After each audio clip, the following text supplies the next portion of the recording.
Hello, Valcha. Welcome back to my channel. And sorry, the videos have not been as consistent or as regular as they were in previous months. I'm really trying to take a little break and take care of my health, both mental and physical, because things got a little bit hairy scary before Christmas. So we are doing the Táin Cuailgne, the cattle raid of Cooley, and we were on episode 25, the array of the host. So I'm going to share my screen with you, and just to remind people that if you are new to this and you want to go back, then there'll be a link to the blog post below which gives the overview of the Táin, and you will be able to grab the whole playlist. So we have done videos on all of these, all of these. So we're on number 25 down here now, the array of the host. So we are almost done, and I'm still committed to it. Like I said to you before, I would do it as often as I can. It is very much a labor of love, and it doesn't really get like that many views or anything. But I know that there are a lot of people who are finding it very useful. That's just in the context of the whole channel. And I'm not just here for the views, I'm here for the community service. So, like I said, I am committed to it, and I will make sure that that I get it done. Okay. As often as I can, like I said, health first. So, um, this is where we ended. They will not find in Erin nor in Alba a host to be a match for the men of Ulster when once their anger comes upon them. Yet another company there came to the same mound in Slane of Meath, said Macroth, a fair, tall, great warrior in the van of that battalion, and he of fiery spirit with noble countenance. Brown, dark-coloured hair he wore, smooth and thin on his forehead, a dull grey cloak girt around him, a silver pin in the cloak over his breast, a bright-sleeved tunic next to his skin, a curved shield with sharp, plaited rim he bore, a five-pronged spear in his hand, a straight sword with ornaments of walrus tooth in its place. But who might that be? Asked Ailill of Fergus. In very sooth we know him, Fergus made answer. The putting of hands on strife is he. A battle warrior for combat and destruction on foes is the one who is come here.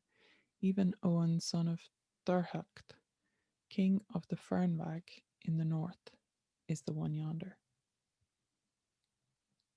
Another battalion, there came thither to the same mound in Slane of Meath, continued Macroth. It is surely no false word that boldly they took the hill. Deep the terror, great the fear they brought with them. Their raiment all thrown back behind them. A great-headed, warlike warrior in the forefront of the company, and he eager for blood, dreadful to look upon. Spare, grisly hair had he, huge yellow eyes in his head, a yellow close-napped cloak around him, a pin of yellow gold in the cloak over his breast, a yellow tunic with lace next to his skin.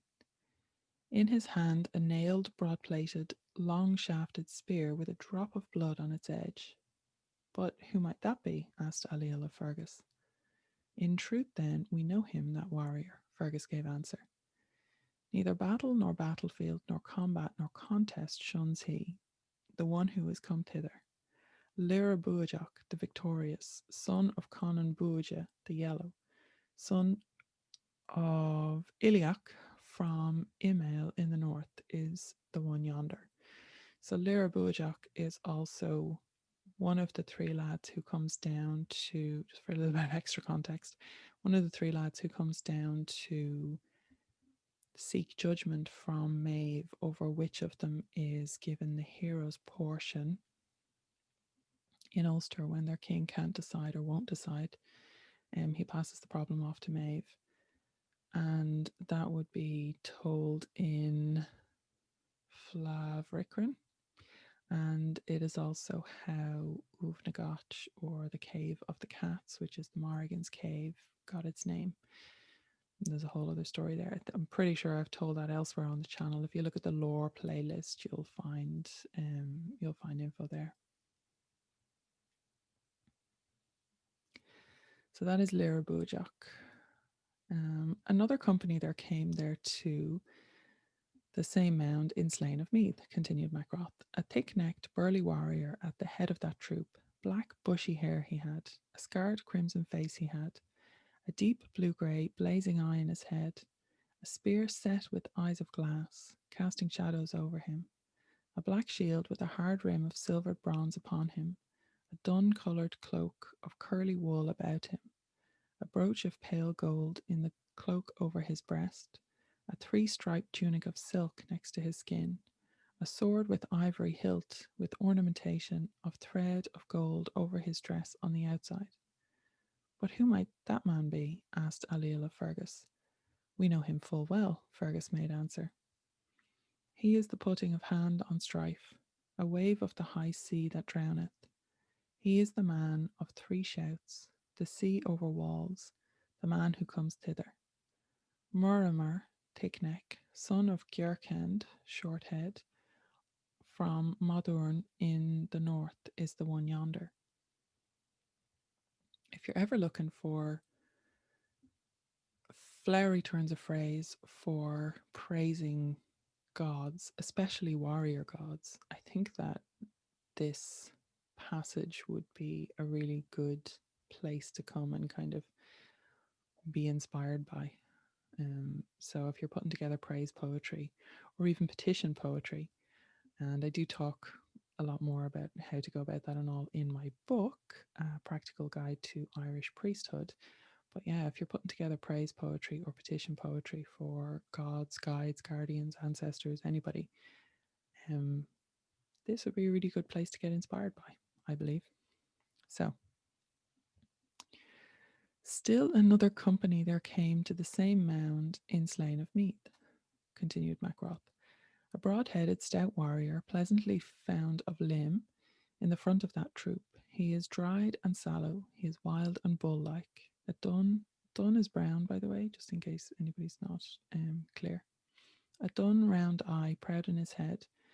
Yellow, very curly in his hair. A red round shield with hard silver rim about it he bore. A broad-plated, long-shafted spear in his hand. A streaked grey cloak around him. A brooch of copper in the cloak over his breast.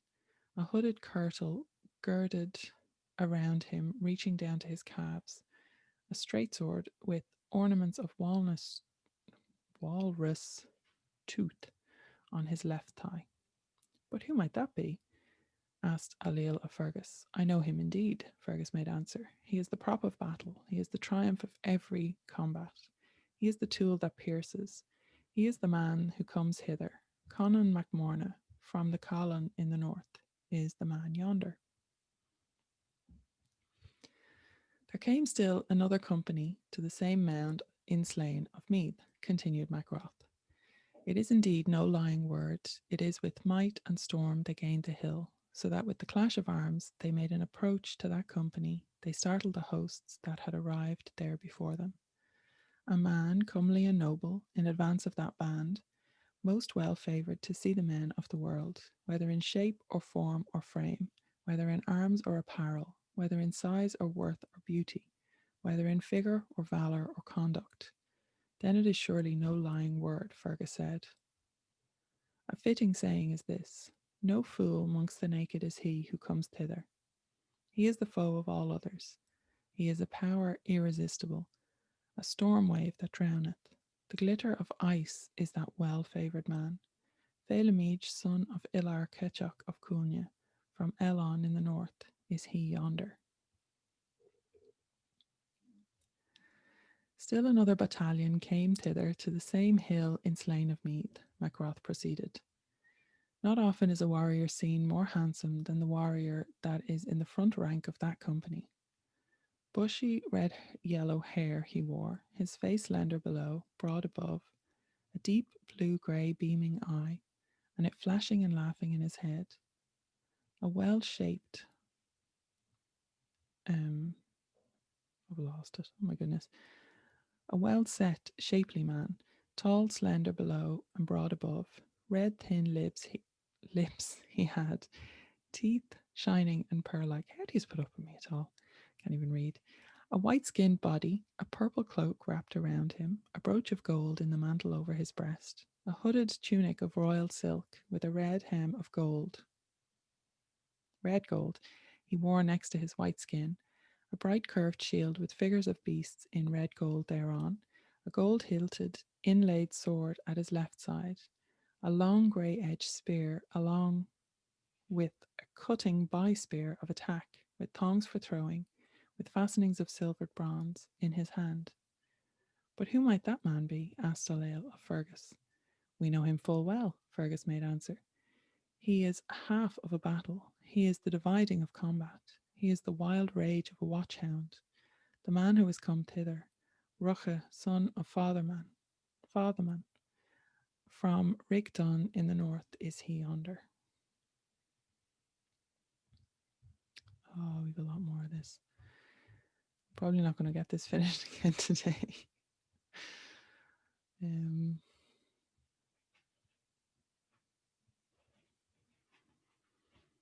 It's a lot when you're reading through it, you know. Probably as much when you're listening to it. And I've completely lost it. Where was I? God damn it.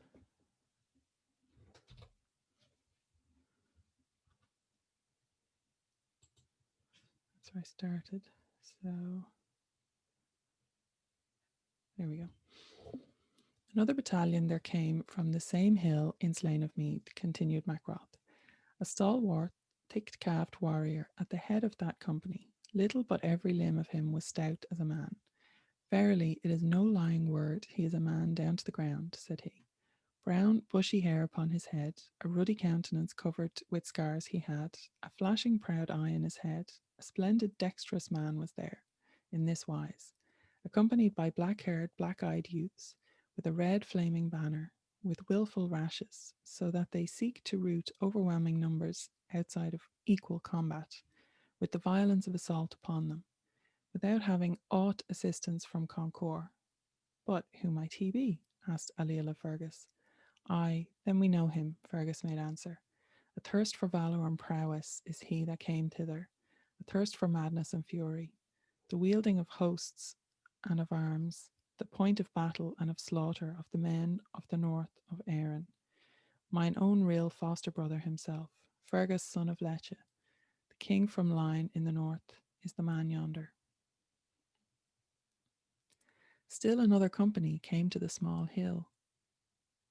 The same hill, my goodness, Laura. Still another company came to the same hill in Slane of Meath, Macroth continued. Steadfast without equal, a handsome untiring warrior in the van of his company, a blue narrow bordered cloth next to his skin, with strong woven and twisted hoops of silver bronze, with becoming sharp fashioned buttons of red gold on its slashes and breast borders, a green mantle pieced together with the choicest of all colours, folding about him, 5 circles of gold, that is his shield he bore on him, a tough, obdurate, straight-bladed sword for a hero's handling hung high on his left side, a straight-fluted spear, flaming red and venomous in his hand. But who might that be? Asked Ailill of Fergus. Truly we know him well, Fergus made answer. The choice flower of royal poets is he. He is the rush on the rash. He is the way to the goal. Fierce is his valour, the man that came hither. Amergan, son of the smith, Eketsalach, the grimy, Salach would be dirty. The noble poet from the Buas in the north is he. There came yet another company there to the same hill in the Slane of Meath, continued Macroth. Oh, a yellow-haired hero in the front rank of that band. Fair was the man both in hair and eye and beard and eyebrows and apparel. A rimmed shield he bore, a gold-hilted, overlaid sword on his left side, a 5-pointed spear that reflected its glare over the entire host in his hand. But who was that man? Asked Dalila of Fergus. In sooth, we know him well, Fergus made answer. Cherished in truth is that warrior by the people.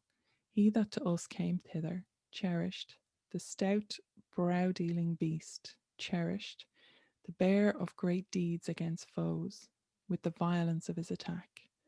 Ferrajoch fin Fecnoch, the fair and righteous, from Nevid, the grove, in Slieve in the north, is the one that is come here. Another company there came to the mound in slain of Mead, continued Macroth. 3 bold, high-spirited youths of noble countenance up in the front rank of that company. 3 cloaks of the one colour they wore folded upon them. 3 shields wholly alike they bore. 3 5-pointed spears in their hands. Who were these men there, Fergus? Ailill asked. I know, Fergus answered. The 3 princes of Ilath, the 3 champions of Colif, the 3 Míl Luachar, great in achievements, 3 seasoned warriors of the east of Erin, to wit, the 3 sons of Cuailgne in quest of their bull are there, even Ross and Dara and Imcha, for theirs was the possession of the brown bull of Cooley. Cuailgne. Even had they come alone, they would have offered you battle in defence of their bull and their drove, even though before them the enemy should not be routed. Yet another company there came thither to the same hill in slain of Mead, said Macroth. 2 fair tender young warriors in the head of the company, 2 green cloaks wrapped about them, 2 bright silver brooches in the cloaks over the breasts, 2 tunics of smooth yellow silk next to their skin, bright hilted swords on the belts, 2 5-pronged spears with windings of pure bright silver in their hands. Moreover, their years were nigh the same. But who might they be? Asked Ailill of Fergus. Well do we know them, Fergus made answer. 2 single strong-necked champions are they. 2 united flames, 2 united torches, 2 champions, 2 heroes, 2 ridge poles of hosts, 2 dragons, 2 thunderbolts, 2 destroyers, 2 boars, 2 bold ones, 2 mad ones, the 2 loved ones of Ulster around the king, namely Fiacha and Fiachna, have come thither, 2 sons of Concord, son of Fachna, son of Rosrua, son of Rodriga. So these are the princes, Fiacha and Fiachna. There came also another company to that same mound, said Macroth. 'Tis the engulfing of the sea for size, red flaming fire for splendour, a legion for number, a rock for strength, annihilation for battle, thunder for night, a wrathful, terrible, ill-favoured one at the head of that band, and he was big-nosed, large-eared, apple-eyed. Coarse, grisly hair he wore, a streaked grey cloak about him, a skewer of iron in the cloak over his breast, so that it reached from one of his shoulders to the other, a rough 3-striped tunic next to his skin, a sword of 7 charges of remelted iron he bore on his rump, a brown hillock he bore, namely his shield, a great grey spear with 30 nails driven through its socket he had in his hand. The lines and battalions were thrown into disorder at the sight of that warrior, as he came surrounded by his company to the hill in slain of Meath. But who might that man be? Asked Ailill of Fergus. Ah, but we know him well, Fergus made answer. He is half of the battle. He is the head of strife. He is the head of combat in valour. He is the sea over bounds, the man that has come thither, the mighty Celchar, son of Uthachar, from Lechlas in the north, is the man there.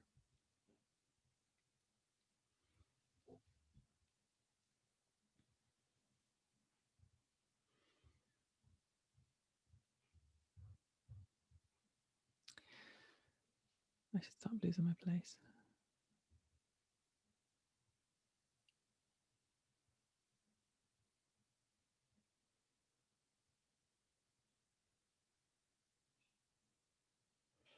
Okay, so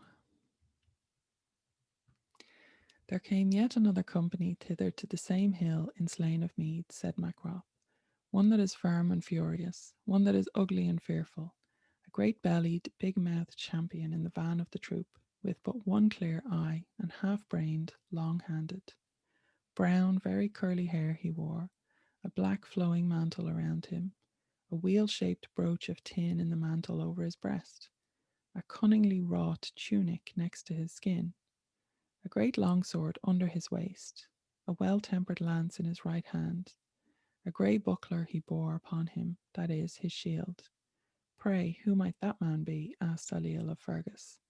Indeed, we know him, Fergus made answer. The wild, red-handed, rending lion, the fierce, fearful bear that overcometh valour. Urga Echbal, horse-mouthed, from Bree Ergi, Ergi's mound, in the north, is the one there. Yet another company there came to the same hill in Slain of Mead, said Macroth. A large fiery man at the head of that company. Foxy red hair he had, crimson red eyes in his head, bulging as far as the bend of the warrior's finger is either of the very large crimson kingly eyes he had. A many-coloured cloak about him, a grey shield he bore, a slender blue lance above him, a blood-smeared, becrimsoned company around him, himself covered with wounds and blood in their midst. Now, who might he be? Asked Ailill of Fergus. Well, do we know him? Fergus made answer. He is the bold, the ruthless, the swift-moving eagle, the eager lance, the goring beast, the torrent of the Calfta, the triumphant hero from Baelor. He is the shaft. He is the bellowing hero of Burnish, the gap, the furious bull, Men, son of Salcholga, from Rena, the waterways of the Boyne. Yet another company come thither to the same mound of in Slain of Meath, continued Macroth. A long-jawed, sallow-faced warrior at the head of that company, black hair on his head, long limbs are his legs, a cloak of red curly wool about him, a brooch of white silver in the cloak over his breast, a linen shirt next to his skin, a gory red shield with a boss of gold he bore, a sword with hilt of white silver on his left side, a sharp-cornered gold-socketed spear he held over him. But who might he be? Ailill asked of Fergus. Truly we know him, Fergus made answer. The man of 3 stout blows has come. The man of 3 highways is he. The man of 3 roads. The man of 3 paths. The man of 3 ways. The man of 3 triumphs.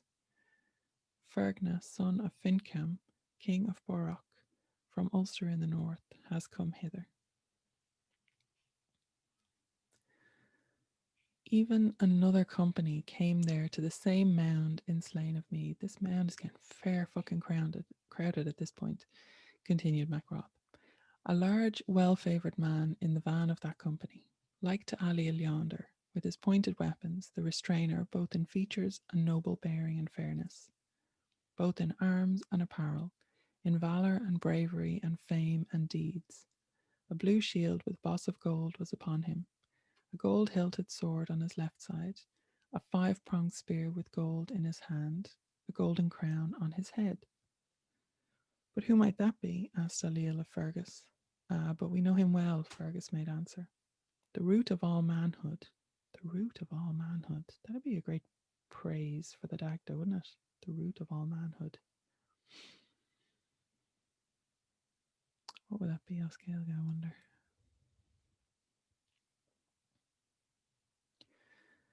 Okay, I'm getting distracted.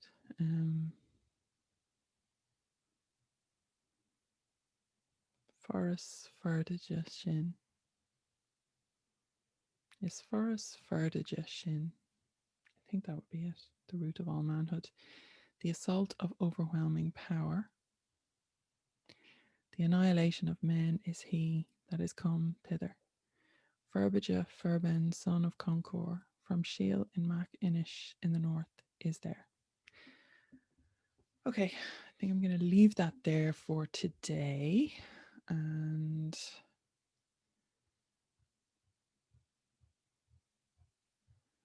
we still have quite a bit to go in this one. Might get it finished next day.